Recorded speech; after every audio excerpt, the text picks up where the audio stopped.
Au nom du Père, du Fils et du Saint-Esprit, Papa Simon Kengani, l'Esprit de vérité, sa divinité donc, le représentant légal, chef sur l'église qui montre cette nouvelle civilisation. J'ai en face de moi un papa, papa révérend, bonjour. Bonjour, papa journaliste. Est-ce que, bon, en français, ce serait bien parce que bon, comme ça, bien, puisque vous avez diaspora. Mouta, je vous ai vu ici, on est sur son d'accueil qui manque ici de conférence, vous voyez bien l'ambiance, l'atmosphère, c'est bien ici. Hein? Dernièrement, il y a une semaine, à Monaki, on va Yellow Seleni. Là, vous êtes revenu dans Kamba. Lilobanini, Fumalongo, Nengbo Sololi, cette année centenaire, musée, Namakambotong Yellow Seleni. Aussi, on va le Bambuta.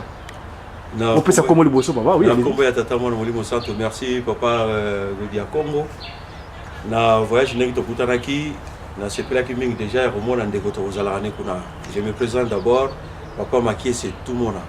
Révérend pasteur chargé à coopérative et Totem Nanga, Oyubanu Soyebi, chef abeille parce que je suis scout. Alors, na face Nanga Pe Ndekwazali, on s'est présenté. Voyage Nangaï, Ezalaki suivi à mission. Le travail autour de travaux autour à niveau ya Kaba Yerusalem. Pour bandamiser et puis Nanda, il y a ces dénis, beaucoup de